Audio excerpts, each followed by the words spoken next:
Mao na nga atong ibalik pirmi nato mga igsoon og pagtuon kaning disobedience. And that is why we have a series of disobedience. This is already series 19. Saan to pagtuon sa disobedience, and please prepare your Bible sa 1 Samuel. 1 Samuel chapter 15. Andama diha kanadiha tong lesson kabahin sa disobedience. Let's all stand. Magampot ha. Heavenly Father, we are so grateful, Lord, for this morning. Thank you for giving us another opportunity and another privilege to hear a message regarding disobedience nga maoy hinungdan nganong naay the fall of man. And I pray, dear God, that you will bless us with your wisdom. And please allow me, Lord, to deliver your message according to your will. And please, Lord, unite our heart this morning to praise you and to honor you. This is for your glory we pray in Jesus' name. Amen. You may take your seat, please. The title of this message is Disobedience, the Silent Destroyer of Destiny.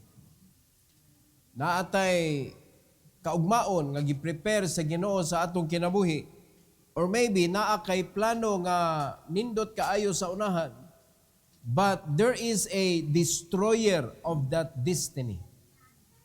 There is a destroyer of that dream and desires that we have. And that is disobedience. So nga na makadestroy man ni siya. Atong hinumduman mga kaigsunan, nga ang tig-fulfill sa atong desire is God, not us. Ang giingon na gyud sa Ginoo nato, dapat naa kay desire. Do you have a desire this morning? Do you want that desire to be fulfilled? Then, the fulfiller of the desire is God. Dili kay maghimo kag mga plans and desires sa imong kinabuhi na kay bucket list sa imuhang kinabuhi. Pero tanawag unsay resulta without the Lord magaigsoon, puros bakit ang imuhang masulti diha. Bakit hindi nangyari ito? Bakit hindi ko nagawa ito? Mo na nasa sudiha, puros why? Pero mga igsoon, kung ato lang yung hinumduman, that without the Lord, we can never achieve anything that glorifies God. Sa ato pa, whatever achievements you are going to have in your life, if it is not for the Lord, unsa may purpose na, unsa may reason, unsa may kuan ana, unsa may kaayuhan ana, wala. It is still nothing. Because whether you like it or not, mga igsoon, kaning atong kinabuhi, ang Ginoo mo'y bida ani. Mao na ang gusto sa Ginoo para magmadinaogon ka, siya ang makita sa atong kinabuhi ug dili kita. So samas kinabuhi ni Saul, mga kaigsunan, atong sugdan ni ang atong message karong buntag sa 1 Samuel chapter 15 verses 1 to 3. Basahon nato nigdungan. And I would like you to stand with me, please. Atong basahon na tunigdungan ang verse 1 to verse number 3 para makasabuta asa nagsugod ni nga disobedience ni Saul, ni King Saul. Together ta, verse number 1 to verse number 3. The Bible says, Samuel also said unto Saul, The Lord sent me to anoint thee to be king over his people, over Israel. Now therefore, hearken thou unto the voice of the words of the Lord. Thus saith the Lord of hosts, I will remember that which Amalek did to Israel, how he laid wait for him in the way, when he came up from Egypt. Now go and smite Amalek, and utterly destroy all that they have, and spare them not, but slay both man and woman, infant and suckling, ox and sheep, camel and ass. So nakalista gyud mga igsoon, destroy everything. Unsay mando? Destroy everything. Pasabot, walay ipabilin. So tanan nga nalangkob sa Amalek, tanan ha, tanan, walay ipabilin. Tingali ang mga humigas, inguna na ba na di na makitaan, kana mabilin jud na. Pero ang kahayupan, gi-mention gyud sa Bible, ang kahayupan, ang tanang mga tao, bata, tigulang, apil ba ang hari? Naabay Amalek kung walay king of the Amalek? So, ang hari, apil ba? Apil mga kaigsunan. So, naay mando ang Ginoo and it's very clear, destroy everything. Destroy everything. So, you may take your seat, please. So, ang gisugo sa Ginoo is absolute destruction of the Amalekites. So, we need to understand that disobedience is never a small matter with God. Pag disobedient ka, disobedient yung ka, and it is not a small matter with the Lord. In Saul's story, we see how partial obedience is full rebellion. Partial ang iyang obedience, pero ni come out siya as full rebellion. How excuses cannot erase guilt. Kaya nag-excuse siya nga, Lord, ang mga tao baya, pero ang guiltiness sa iyang kasing-kasing nagpadayon. And how rejection follows when God's word is ignored. So, ang atong kinabuhi, daghantag mga plano, daghantag dreams, pero makabantay ta mga igsoon, nganong daghan mang rejection sa akong kinabuhi. Again ang tighatag o kadaugan sa atong kinabuhi is the Lord. He is the one allowing and disallowing. Hinumdumi kita, dili tungod kay maayong lakita. Dili tungod kay kanang good looking ang imong itsura. Dili tungod kay daghan kag connections. Maong nakaangkon ka o kadaugan aning kalibutan mga igsoon. Kita nga mga believers, ang atong kinabuhi nas kamot sa Ginoo. Ang mga unbelieving people, kanang bisag unsa pay mahitabo sa ilang kinabuhi, wa man ay kapuslanan kay impierno ra man gyapon sila padung. Kana ni believe ba ta nga dunay impierno? Ni believe ba ta nga kana bitaw sa diyang maluwas na ang tao, wala na impierno sa iyang kinabuhi? So pasabot langit na. Sigurado na ba? Nga ang kalag, langit na, inigabos kamatayon. So therefore, dapat usab na ang atong thinking, atong mentality, and that is why God is campaigning mga igsoon and commanding us to think new, to have a new life, to experience the new life. So ang new life, kanang ikuha na nato, ipakita na nato, nga para mabag-o mga igsoon, the key is obedience. The reason why na-destroy ang human race because of disobedience. Di hapag yun nagsugod yun. Di ba na nato ma-deny? Are you listening? The first disobedient person was Adam and Eve. Ang couple mga igsoon. Diha nagsugod. So nahog sila ang ginikanan sa sala. So kay sila man ang ginikanan sa sala, kaliwat matatanan ni Adam and Eve, and that is why the Bible is telling us nga napasa ang sala ngadto sa tanan.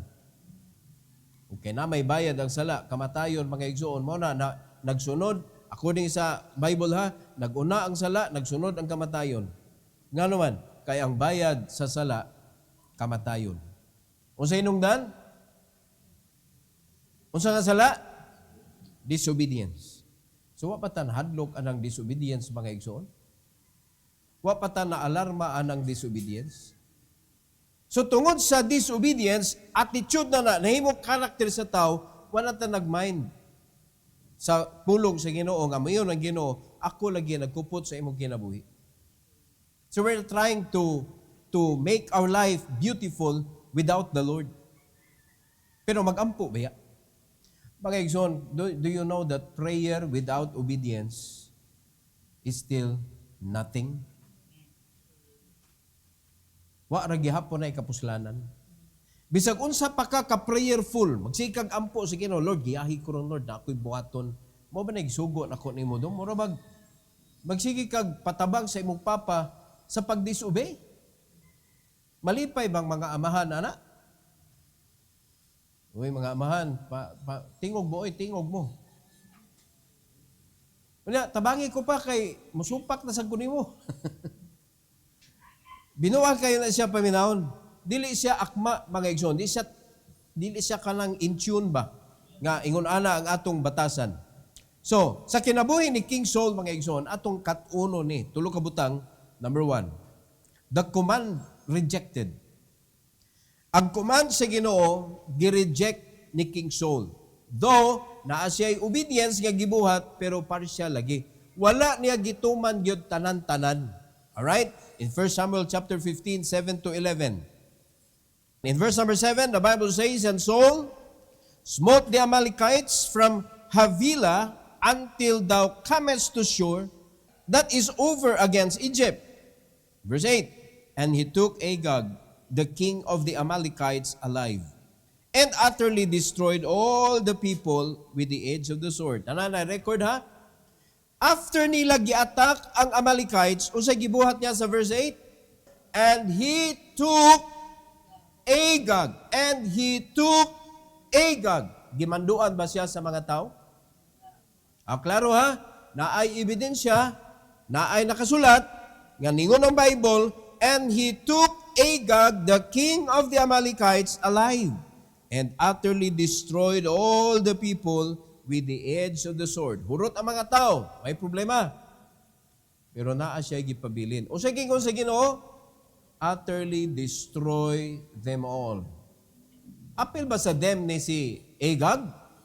Apil, pero iyang gispare mga kaigsunan. Verse 9, "But Saul and the people spared Agag and the best of the sheep and the oxen and of the fatlings and the lambs and all that was good." Ang tanang bad, gipatay.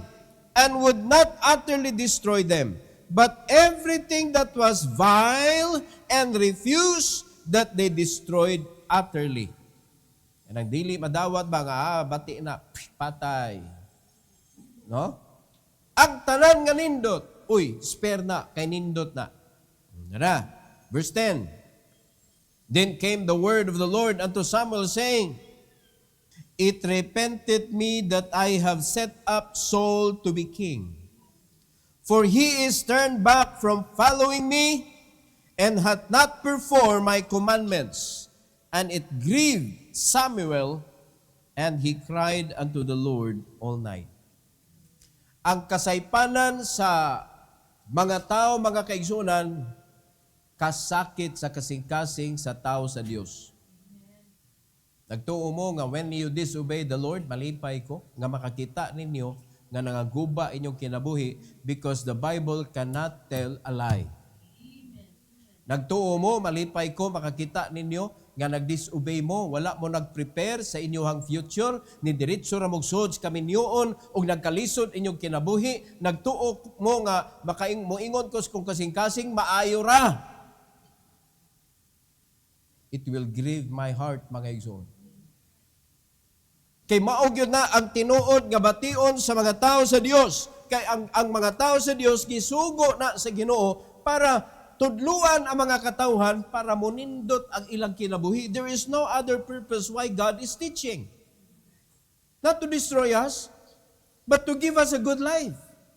Samtang naapat na diri sa kalibutan, mga igsoon, God wanted us to experience His goodness. Ang goodness sa Ginoo dili lang kay adto sa iyang gingharian. Akato di kalabaw ang goodness nga ma-experience nato diri mga igsoon dito sa iyang gingharian.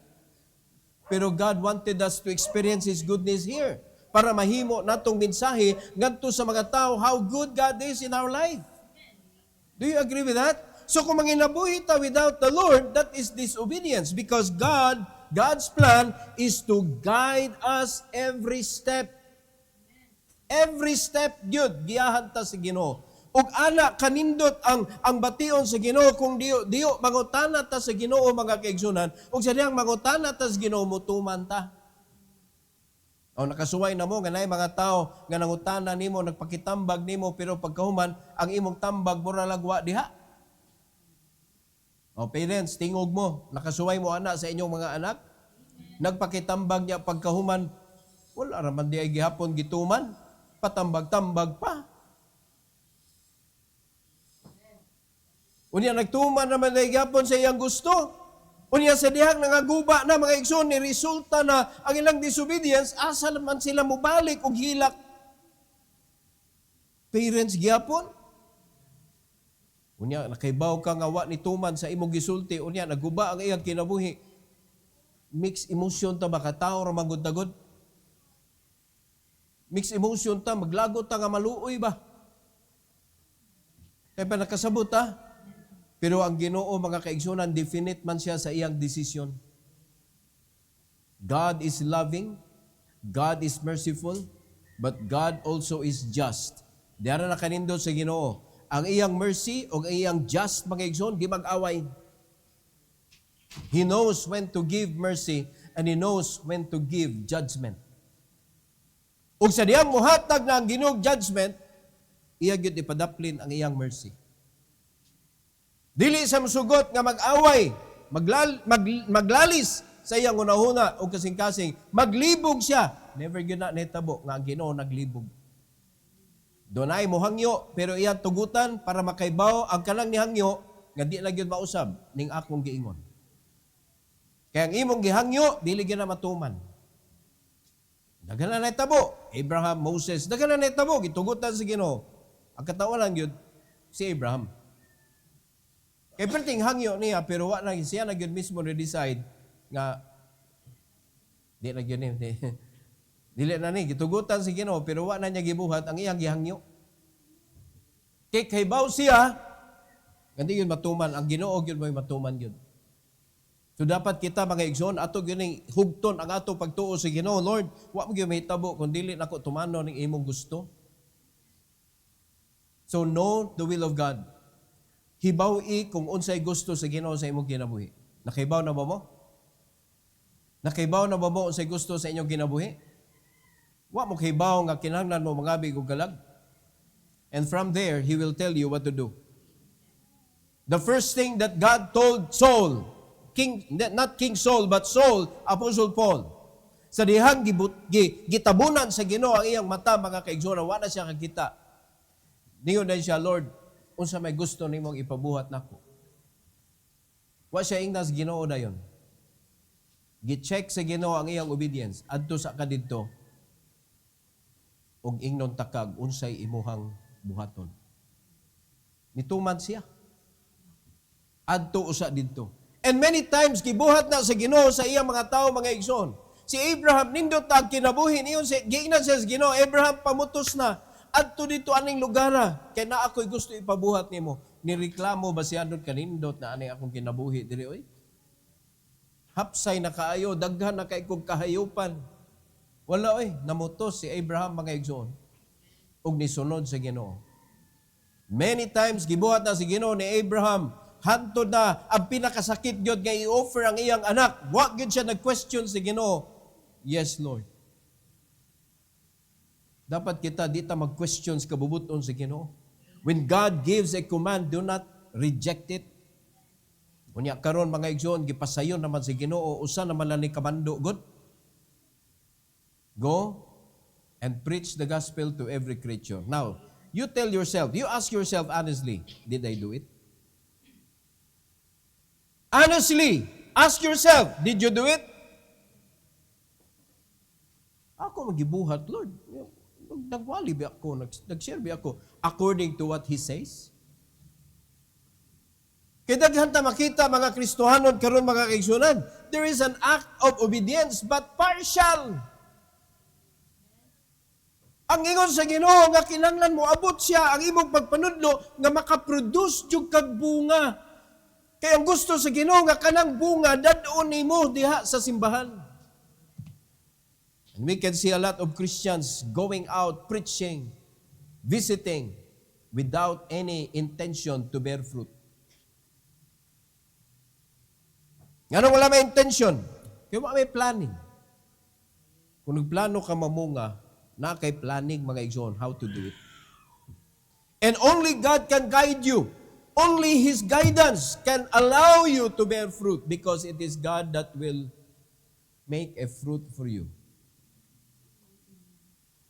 So, unsa man na sa Ginoo nga buhaton na sa Ginoo para nimo through your obedience. Ang ato ra gyud tudlo ra gyud ta.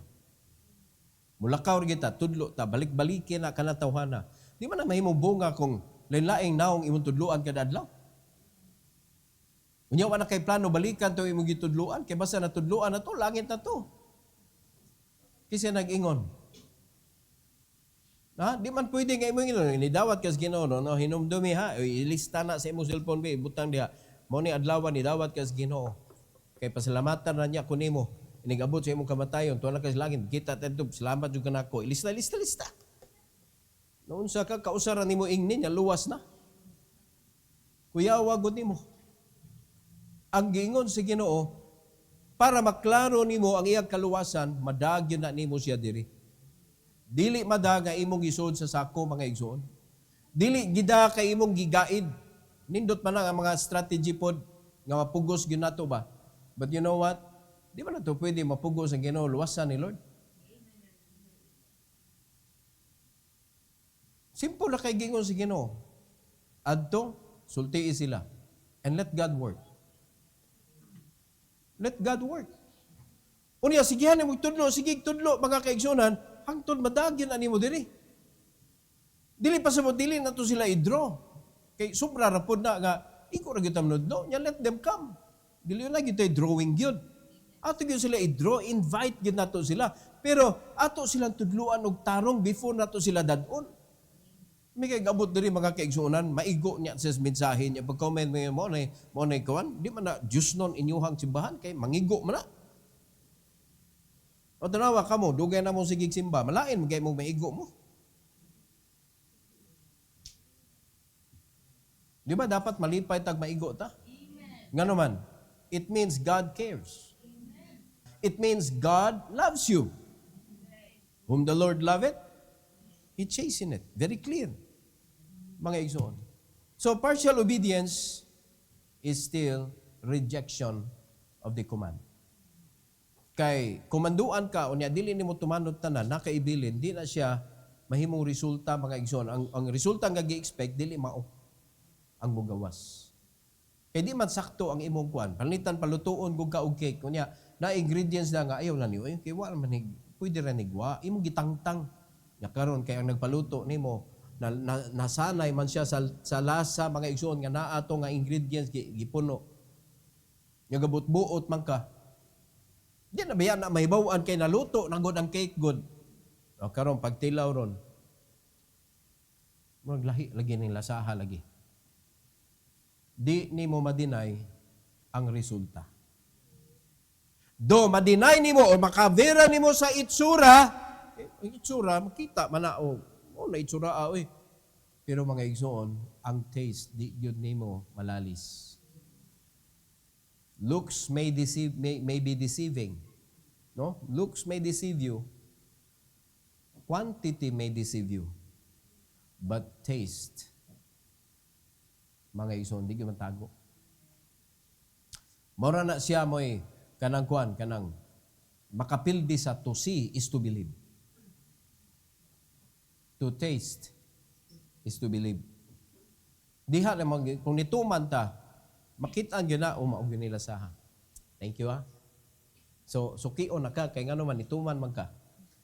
Nga na mga igsoon. Ang Ginoo makakita.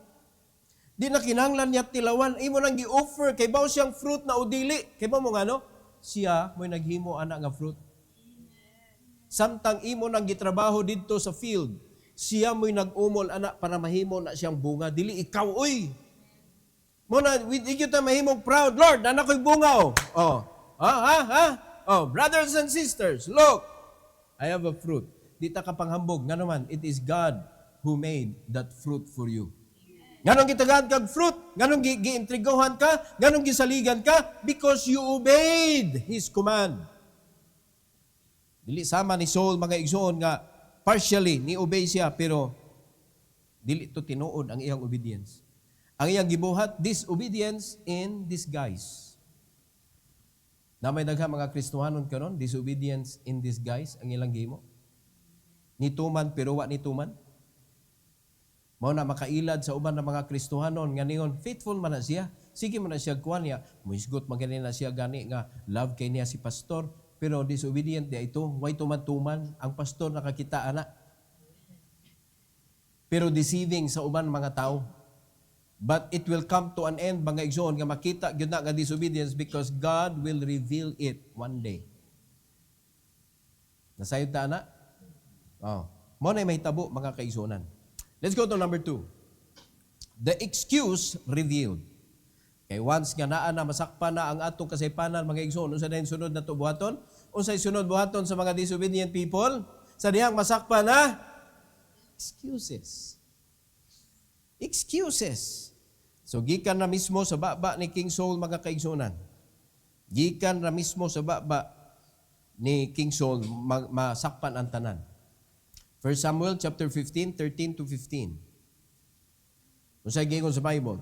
And Samuel came to Saul, and Saul said unto him, Blessed be thou of the Lord. Unsay gingon ni Samuel? I have performed the commandments of the Lord. Unsay gingon? Nabuhat na nako. I have performed the commandments of the Lord. Mga igsoon mo na gitawag masking disobedience as devotion. Kintahay gaobey siya. Kintahay gahinumdom siya. Ako nang gibuhat, Lord. Pero dili di ay. Mo na exactly ang iyang gingon, mga kaigsuonan. I have performed the commandments of the Lord. Kasi ang gingnan Samuel. Kinsa man na si Samuel? The prophet. Wa uroy na uwaw ni. Wa uroy na uwaw. Mo na usahay mga kaigsuonan ng mga membro mo istorya sa pastor. Nindot kay ilang istorya, but the truth, God saw it. Unya ang Ginoo mo deliver dahil na siya og kana bitawng message sa kasing-kasing sa pastor. Unya mahibong ka nga sige magkaog ka ng panindot sa imong dagway sa pastor, pero si pastor di man kaayo mo sugo nako. Ma-reject man. It is not me. It is the Lord. Ay dyan mo lain-lain ako, mga kaigsuonan, kay dili ako nag-agad na pud ko sa Ginoo pod. Kaya nga naman, di ba ni ako good na simbahan, iyam nis Ginoo. Kung sa iya ipatudlo, ako itudlo ninyo. Kung sa iyahang dili ipabuhat, ako mong badlungon, ayaw nagbuhata. Mo na kung badlungon mo, ayaw mong kasuko, kaya nga naman, dili ni akong kabubuton. Nakasabot ha? So, sama sa netabo diri. Ang iya dayong balita ni Samuel, tapos na. It's done. Then, tanawa sa verse number 14. Prangka kay si Samuel, mga igsoon. And Samuel said, What meaneth then this bleating of the sheep in mine ears? And the lowing of the oxen which I hear. Sabot ani.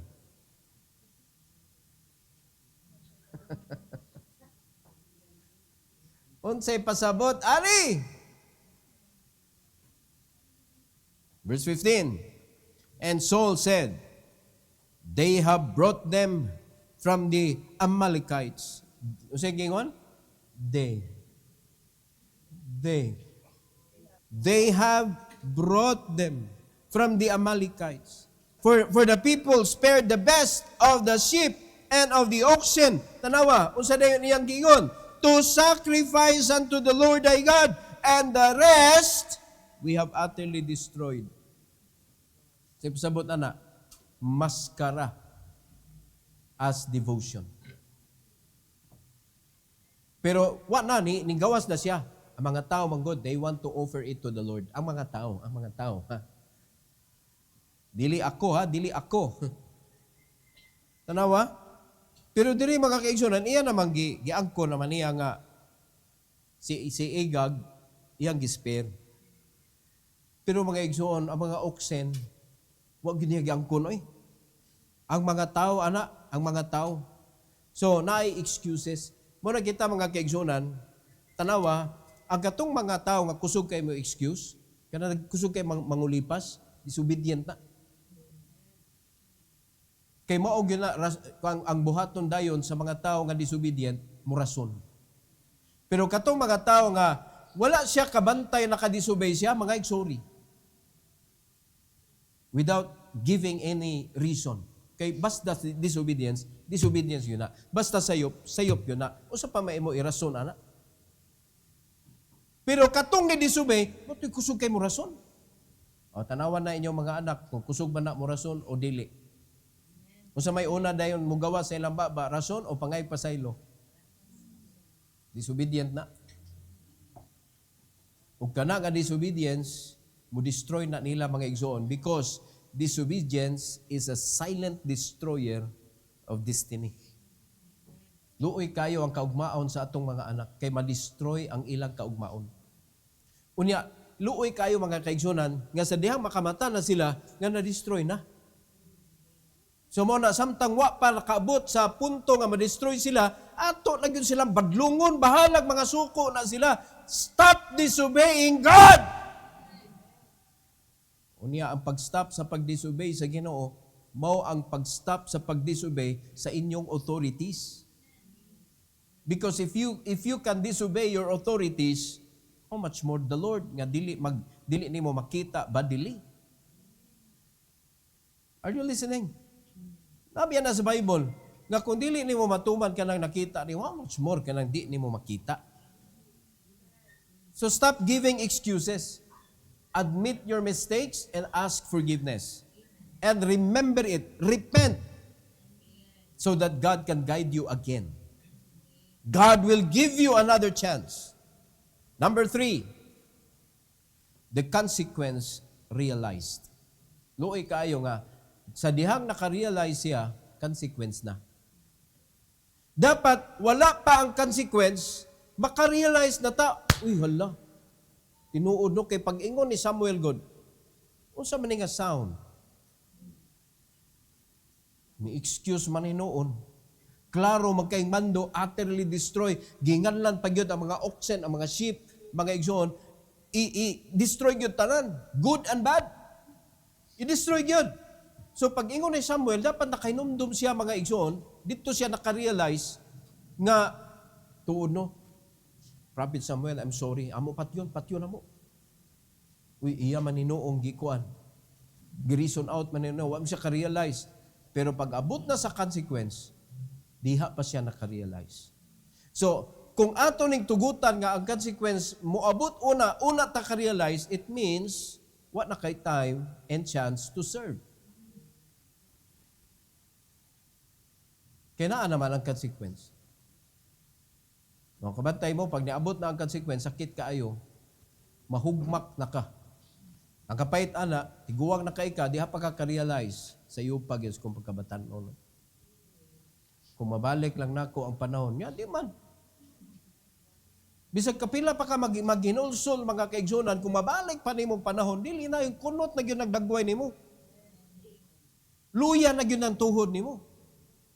Upaw na yun ang buhok nimo. Sa musugot kag sa dili, mulabay ang panahon, di na mo balik. 1 Samuel chapter 15, verses 16 to 28, ilukso na to, dila na to, basahon tanan, ilukso na to 35. 16, 16. Mingos Bible. Then Samuel said unto Saul, stay, mabilin. Iman ka na, prophet, against the king. King na niya, pabilin. And I will tell thee what the Lord hath said to me this night. And he said unto him, say on. Kuyawa. Wa pa siya ka-realize, wa pa siya kaibaw sa consequence. 17. And Samuel said, when thou wast little in thine own sight, wast thou not made the head of the tribes of Israel? And the Lord anointed thee king over Israel. Kanindot na unta sa opportunity. So it means, gi-allow sa Ginoo nga mahimo siyang hari mga kigsunan, pero mao lagi, will magud sa mga tao.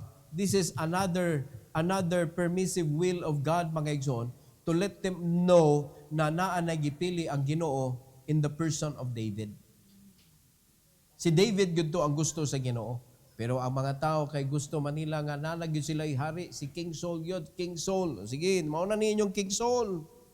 Verse 18, and the Lord sent thee on a journey and said, go and utterly destroy the sinners, the Amalekites, and fight against them until they be consumed. Ayaw hunong hantod mahurot sila. 19. Therefore, then, didst thou not obey the voice of the Lord, but didst fly upon the spoil, and didst evil in the sight of the Lord? Di pambilin man to ninyo ang kuan, mga nindot. Verse 20. And Saul said unto Samuel, Yea, I have obeyed the voice of the Lord. Grabe niya. Nisukol pa man siya sa propeta. And have gone the way which the Lord sent me, and have brought Agag the king of Amalek. Abi niya pakpakan siya. Kaya mo man nakasagaran, pag makapture ni mo ang hari, mga igsoon, it is your pride. Dakpan ang hari. So iyang gingon, giangkon niya ang hari. Gidan ako si King Agag, di ba? Nituman ko sa Ginoo, and have utterly destroyed the Amalekites. 21, ang pangpanghunaw. 21, tanawa. But the people took the spoil, sheep and oxen, the chief of the things which should have been utterly destroyed, to sacrifice unto the Lord thy God in Gilgal. Nga mao'y gi-mention, mao'y nakalista nga kani ayaw ni, i-destroy yun ni tanan. Pero kung imo balikan, mga igsoon, ang mando, wala ba gi-mention yun dito nga pati ang hari? Gi-mention wala. Pero understandable na mga igsoon, nga i-destroy tanan. So, therefore, si King Agag, maura iyang gyangkon. Kaya nga naman, wa man nalista. Ang tanan nga gilista, ang mga kahayupan nga gilista gyud ni giingon gyud ni Samuel kani hutdon gyud ni tanan, and the people. Mo iyang gilabay ngadto sa mga tawo nga desisyon.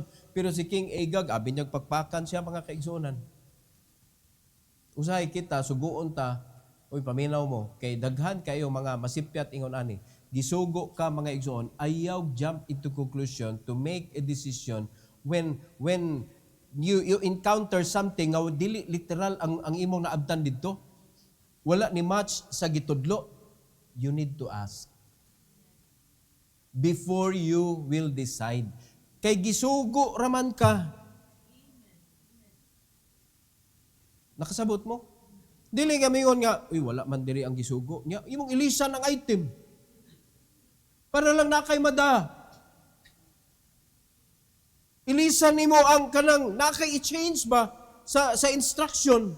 Akani pwede ra tingali niyo, mo maor man ni. Oh, imong usbon ba usbon? Ayaw kay dili man ikaw decision maker. Ang imong trabaho is to deliver the command. Imong trabahoon, imong buhaton. Pero wala man na match, wala na match ba pag abot nimo didto, wala na match. You need to call. Do not jump into conclusion. Mo may gibuhat ni Saul. Pag abot niya dito, gipatay lagi tanan lagi, pero gisper niya ang hari, nagtuo siya, pwede. Nga ang mando, patyon tanan. Giangko niya ang hari, ngayang gida, and brought Agag the king of Amalek, and have utterly destroyed the Amalekites. But the people, iyang gipasa sa mga tao dayon. But the people took the spoil, sheep and oxen, the chief of the things which should have been utterly destroyed, to sacrifice unto the Lord thy God in Gilgal. Tanawan siyang gingon, nga dapat i-destroy yung tato, pero ilang magida kay offer nila. So dili na siya appeal mo offer. Ang mga tao na, malito yun is King Saul. Ang iyang reasoning, nagpadayon mga igsoon. Verse 22. And Samuel said, hath the Lord as great delight in burnt offerings and sacrifices as in obeying the voice of the Lord?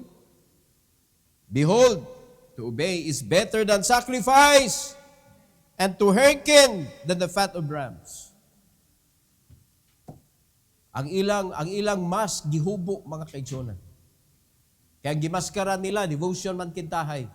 Gihubuan sila, gilangkatan sa ilang maskara. To obey is better than sacrifice. Ang ilang reason is to sacrifice to the Lord. Ngayon si Saul, wa na gikinahanglan sa Ginoo, kay ang gipangayo sa Ginoo is your obedience.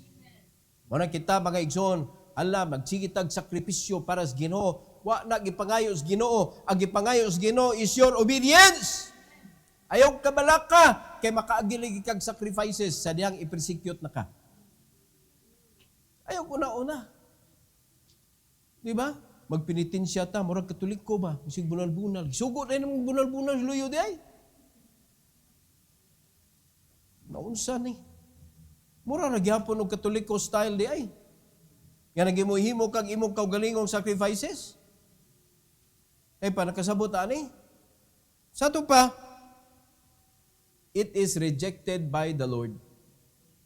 Whatever sacrifices you do for God, which is not commanded by God, wala mga igsoon. For example, ano imong gibuhat? Nadato na ka, na milyonaryo ka, tugutan sa Ginoo ba? Imong gibuhat, adto day kas mga tao, ni Koman, kisa may ginhaliktabag diha. Pero gitulis ni mong Ginoo, kay wa ka nag-tithes. Kung nagtuo ka, oh Lord, I am going to give back to the people. Dapat lang, ibalik na ko. Kaya nakatunan ni mo sa mga vlogger ba? Nga dagko na kayo sila gidawat, giving back to the people. Ikaw po, sunod-sunod po ka, giving back to the people. Pero wak ka nag-tithes, wak ka nag-offering. Wak ka nag-care sa mga soul. Wak ka, gikalimtan ni mo, kanakay simbahan. Unya, ningon ka, Lord, in your name. Uy, wak na gidawat sa Ginoo. Kaysa pagkatinood lang, way labot ang Ginoo, anak. Dili malipay ang Ginoo sa imong sacrifices when there is disobedience. Because God's principle to obey is better than sacrifice and to hearken than the fat of rams. Ano yung Kristohanon, di maminaw?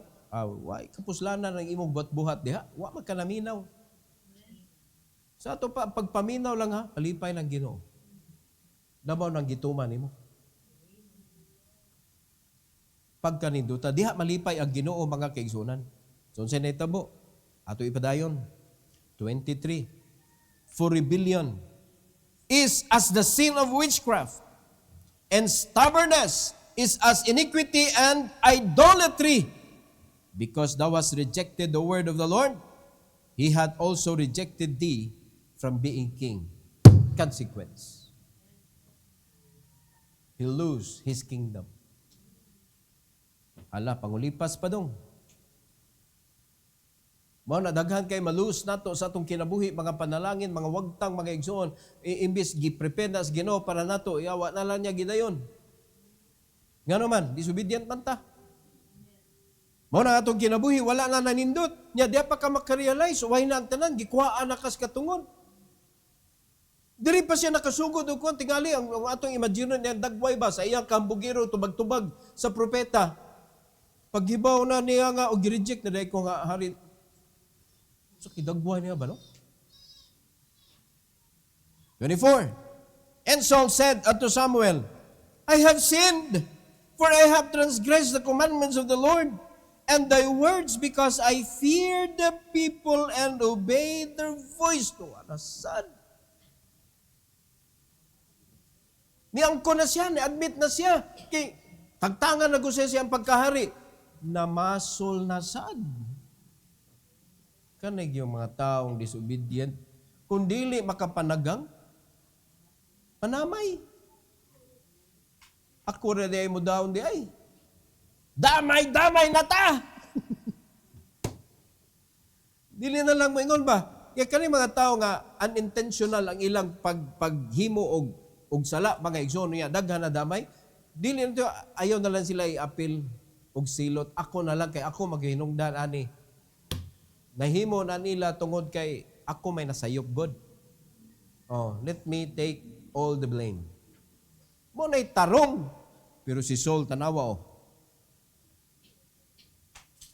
Because I feared the people and obeyed their voice.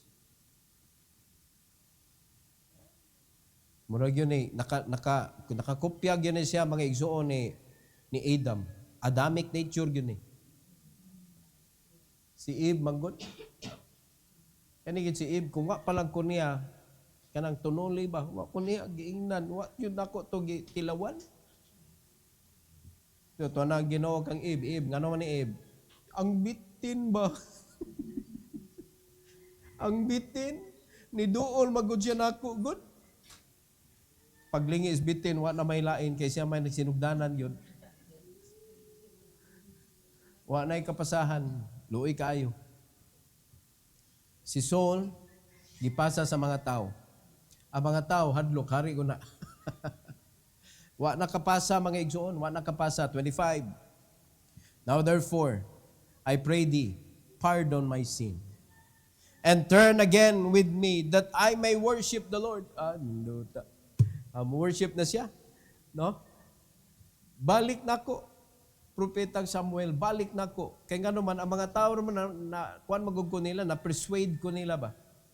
Pero tanawa mga igsoon sa 26. And Samuel said unto Saul, I will not return with thee, for thou hast rejected the word of the Lord, and the Lord hath rejected thee from being king over Israel. Mao na, ayaw mo katingala mga igsoon, nga kung disobedient ka, gahi kag-o sa buluhaton sa Ginoo, magkuyog-kuyog ang pastor nimo. Never. Never yun. Si Samuel, ningon siya, never. Di na kumukuyog nimo, di na kumubalik nimo. Tanaw 27. And as Samuel turned about to go away, naminaw na lang unta to siya. Sa diyang ilakaw na si Samuel, he laid hold upon the skirt of his mantle and it rent. Dapat tapos na tong istorya. Uy, nangupot pa man siya sa nina ni Samuel, mga igsoon, nagisi man. Nagisi.